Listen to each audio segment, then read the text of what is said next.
todos sabem, estamos passando pelo período de eleição em todo o Brasil. E é claro que cada um tem um candidato preferido, uma opinião diferente, um outro assunto, cada um tem uma pergunta, uma polêmica. O problema é quando as divergências passam do limite e começam a causar problemas reais no núcleo da família. E por conta disso, a psicóloga Rejane Ferreira está aqui conosco para falar um pouco sobre o assunto. Oi, Rejane, bom dia. Bom dia, Cleide. Que prazer estar aqui mais uma vez com você. Bom dia a você que está nos assistindo. Feliz segunda-feira. Os ânimos estão à flor da pele com as eleições e isso pode realmente aflorar, inclusive na família. E aí vamos lá falar um pouquinho sobre isso. Então vamos falar sobre concordar em discordar. Explica o que é isso.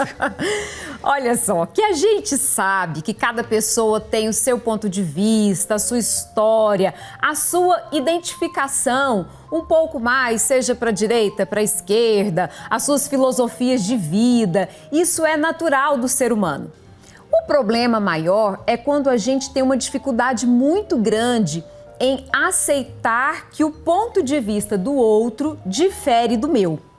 E o ser humano tem isso em vários momentos. Nós estamos trazendo essa temática para o momento atual das eleições, mas isso vale para inúmeras situações. Então vamos lá, vamos fazer um exercício. Queria que você aí de casa pensasse no que você acha que você é igual a todos os outros seres humanos. A gente tem necessidade de dormir, de comer, enfim, né, de se vestir, de se sentir protegido e tudo mais. Mas o que você tem que difere, que diferencia você de todos os outros seres humanos? Você tem uma digital que é só sua, você tem um corpo fisiológico, você tem uma subjetividade que é só sua e tem alguns aspectos que a gente se familiariza, se identifica parcialmente com outro ser humano. Como se fosse assim: Cleide gosta de música, eu também gosto de música. Ela gosta de escutar música no carro, eu também gosto de escutar música no carro. Mas ela tem preferência por algum estilo musical que é diferente do meu. Então, essa é a grande maioria das nossas situações do dia a dia. A gente diverge e se identifica parcialmente com todo mundo. Não era pra gente estar mais acostumado a lidar com as diferenças? Sim. Não era pra gente saber que, poxa, se o tempo inteiro as minhas semelhanças com o outro são tão parciais, por que eu não dou conta de vez em quando, permitir que isso seja ainda mais evidente? Porque a gente faz algumas expectativas um pouco distorcidas. A gente acha que naqueles pontos, assim, talvez mais primitivos dentro da gente, algumas filosofias de vidas, identidades mesmo, de ideias, né? A gente acha que, principalmente com aquelas pessoas que são mais próximas da gente, que nós temos que nos unificar. Todo mundo se transforma em um só. Ah, que coisa chata. Que coisa chata. E, pessoal, venhamos e convenhamos, a relação humana é muito mais permeada por desencontros do que encontros. Sim.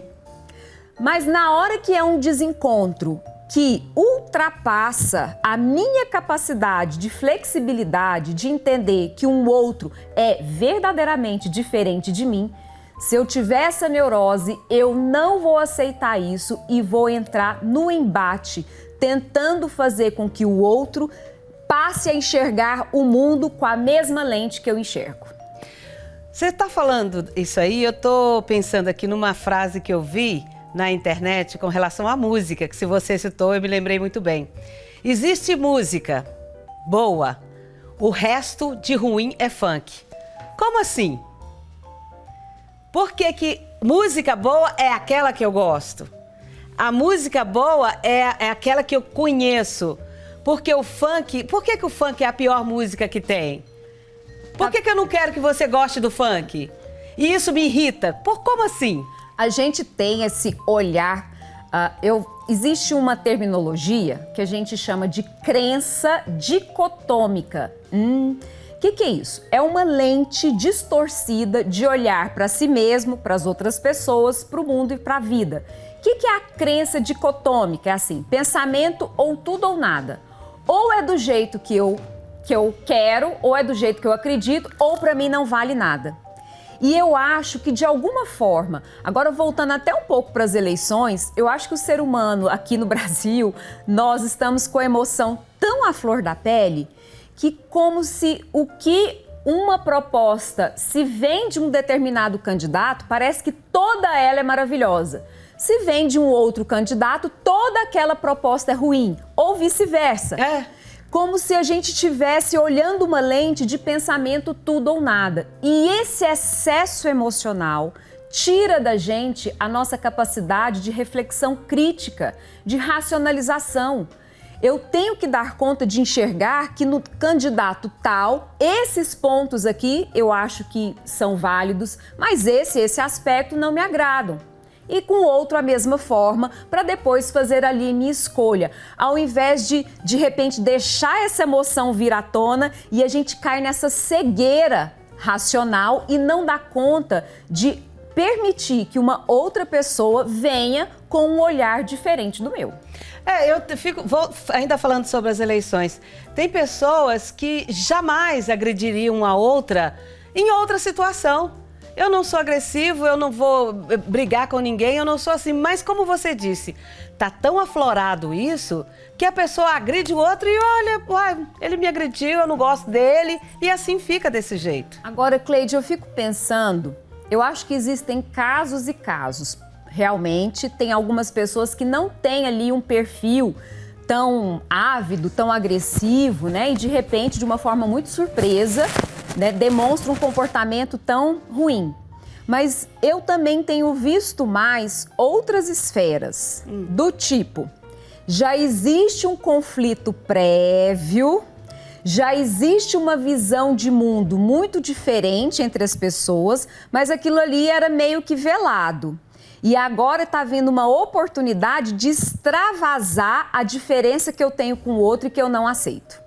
Sabe, como se fosse uma válvula de escape da agressividade? Isso é outra coisa que a gente tem que rever. Caramba! Uma coisa tão importante e a gente se deixando tomar por uma emoção tão à flor da pele e uma emoção tão cheia de agressividade e não um olhar carregado de responsabilidade. Agora, vamos acalmar os ânimos. Como apaziguar um grupo de pessoas, família, amigos, quando os ânimos se enaltecem, né? Por causa desse ponto de vista divergente. Como é que faz? Eu queria também fazer uma proposta. Sim. É uma fala, né, obviamente, metafórica, não faz de conta. Mas que tal a gente, cada um aqui dentro de nós, a gente eu vou propor isso, hein? Faz de conta que você tem um termômetro dentro de você, mas esse termômetro não vai medir temperatura física, ele vai medir a sua irritabilidade. Que tal você começar a se observar e ver que nível, que tanto que está a minha irritabilidade? Ela já supitou um determinado patamar ali? É a hora de eu, fazer uma parada, me esquivar daquele momento, sabe, assim, dar uma diminuída nos ânimos, saber, gente, deixar aquele momento de divergência para aquele momento, porque o que tem acontecido nas famílias? Começa o assunto por causa de política, por exemplo, e já extrapola para outras esferas. Mas eu entendo por que você pensa desse jeito, por isso que você é assim, por isso que é assado, por isso que eu nunca contei com você por causa disso, porque olha como é que você funciona. As pessoas estão deixando extrapolar isso aí para outras esferas. Então, conversar sem alterar muito o tom de voz. Não adianta eu falar para o outro, para de gritar comigo, se eu estou gritando com ele. Então, a gente tem que se auto-observar e sabe aquele ditado assim, quando um não quer, dois não brigam? Mais ou menos isso. Percebi que não está sendo um momento legal de conversar sobre aquilo ou que os ânimos estão aflorados demais, é a hora de um pare, tem que vir de algum lugar. Então, que seja de você, que está ali com uma lucidez maior, com uma racionalização maior. Saber ouvir o outro. Muitas vezes, quando o outro tem um olhar diferente do meu, eu não dou nem a oportunidade para ele se manifestar. Ele começa a falar e eu, não. E aí a gente já barra. O outro recebe essa barreira aí, essa castração e fica enraivecido com aquilo. Então, dê oportunidade para o outro falar. Mostre para o outro que você entendeu o que ele te falou. Como se você fosse fazer um resumo. Não, Cleide, então você está me falando que do seu ponto de vista, isso, não é? Ok. Agora eu vou te dar o meu. Deixa eu falar, hein? Eu te ouvi, ok? Então agora eu vou te dar o meu ponto de vista. Você entende um pouco do meu ponto de vista? Mas se ainda assim a Cleide tiver o ponto de vista dela, o gosto musical, o partido político, o time de futebol, o sei lá o quê, e eu tiver o meu diferente do seu, nós vamos aprender a conviver com a diferença. Tem hora que é uma delícia a gente conviver, a gente usa esse termo, unificado. Olha que termo diferente. A gente tem hora, o ser humano tem hora que acha uma delícia se transformar em um só. Por exemplo, não sei se você que está em casa já teve essa oportunidade de ir ou num show ou num estádio de futebol e de repente todo mundo ali se mistura e todo mundo se torna um só. Aí todo mundo bate palma junto, todo mundo canta a mesma música junto, todo mundo torce por meio. Isso é uma delícia. O que a gente fez nesse momento psiquicamente? A gente se unificou. É bom fazer isso, mas é bom fazer isso nesse momento. Também é muito bom para o ser humano a gente se permitir a diferença total, a separação mesmo, subjetiva. Entendendo que naquele aspecto eu te respeito, te admiro, gosto muito de você, mas nesse aspecto a gente tem um desencontro e aprender a conviver com esses desencontros. Ok. Pau que nasce torto, nunca se endireita.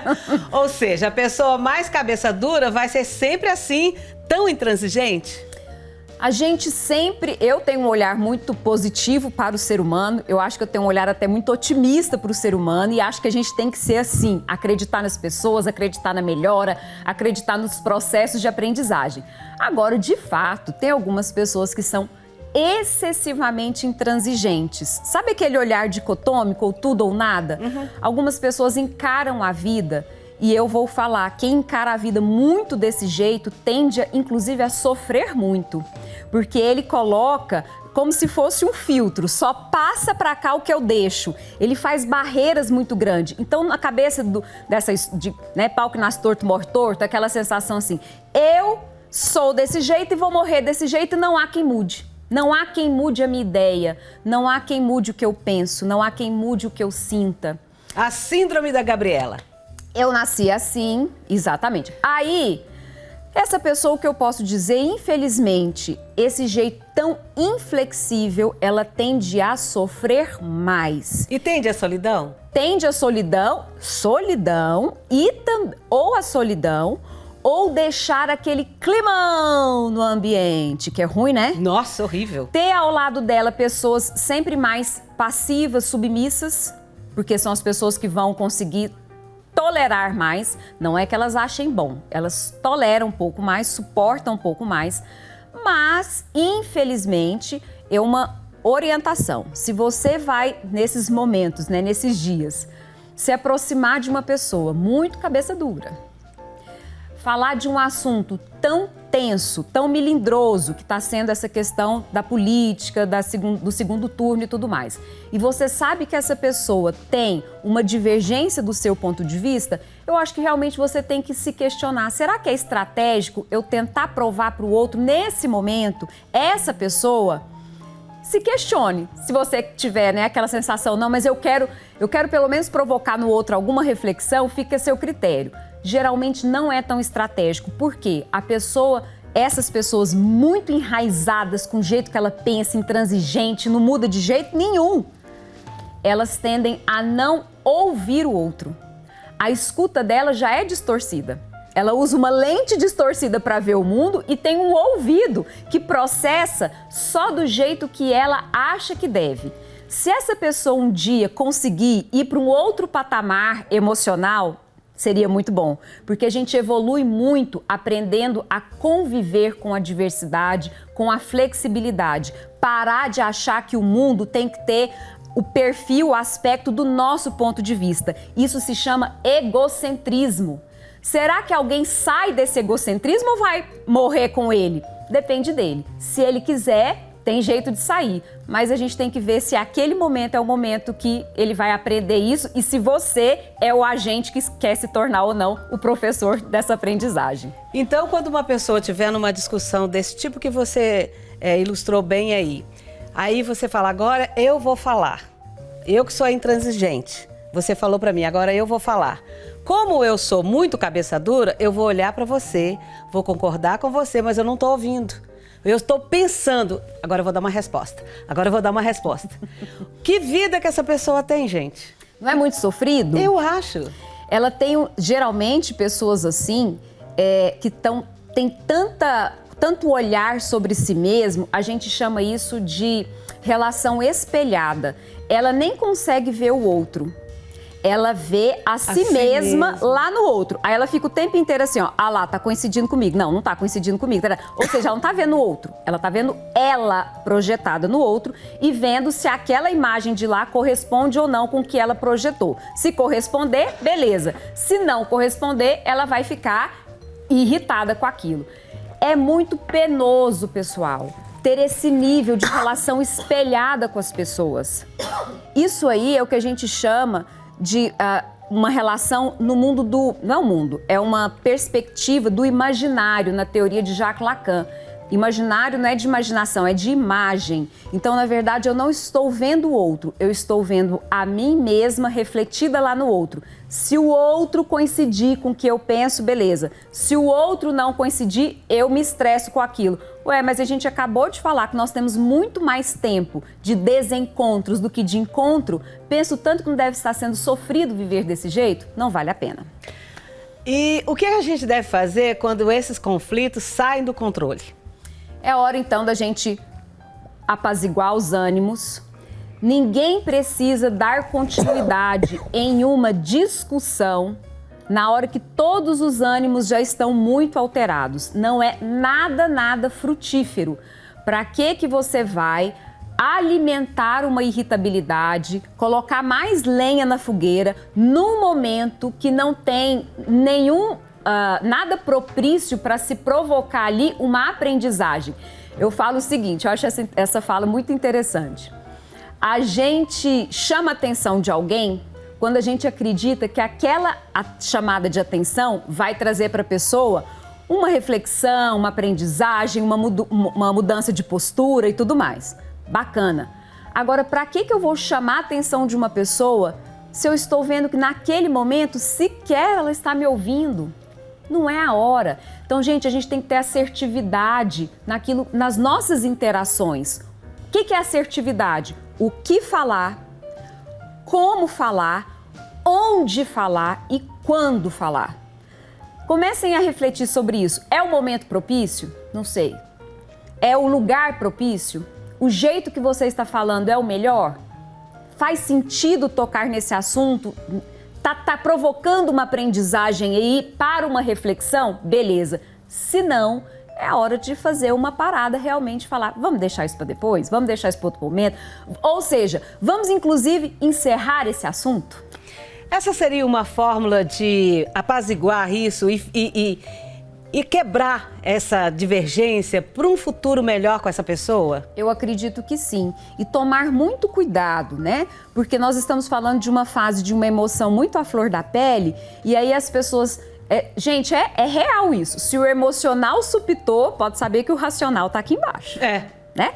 Então, para que a gente vai estragar um relacionamento por conta de um aspecto que, se a gente muitas vezes parar para pensar, nem é tão basal assim no nosso dia a dia, nem permeia tanto assim a nossa rotina. Por que entrar com esse nível de divergência, deixar permear? Porque, olha, ter diferença, discordar de ponto de vista, isso faz parte. Agora, se irritar demasiadamente com o outro, deixar de ter relações com o outro, e isso eu tô falando independentemente de classe social, de escolaridade. Eu já ouvi gente de muita escolaridade virar, não, eu gosto muito de fulano, mas também não sou obrigada a conviver com ele porque ele gosta de tal candidato e eu de outro. Eu tô falando da questão da política, mas pode ser tudo. Não, eu respeito muito, mas que aquele homossexual ali não venha conviver comigo. Não, ó, eu admiro, respeito mulher, mas na hora que eu estiver dirigindo, tem que ser eu dirigir, eu vou deixar a mulher dirigir pra mim? Então, assim, essas intransigências, elas travam a evolução da humanidade. A gente tem que aprender a conviver com aquilo que difere de nós. E isso é muito bom. Eu gosto muito dessa palavra, isso é frutífero. Vamos aprender com as frutas? Vamos aprender igual acontece na salada de frutas? A maçã é ali mais durinha, mais seca. A banana é mais mole, mais adocicada. O abacaxi é mais ácido. O mamão é de um jeito, a melancia é de outro, o melão é de outro. Mas numa salada de frutas existe um respeito tão bom que esses sabores se integram e transformam a salada de frutas num sabor único, que vai para além do gostinho de cada fruta. O ser humano podia ir mais ou menos por esse caminho. É ou não é um auxílio luxuoso essa mulher aqui no nosso programa? Bênçãos do Pai Eterno para você e na próxima segunda-feira eu aguardo você. Amém. Muito obrigada.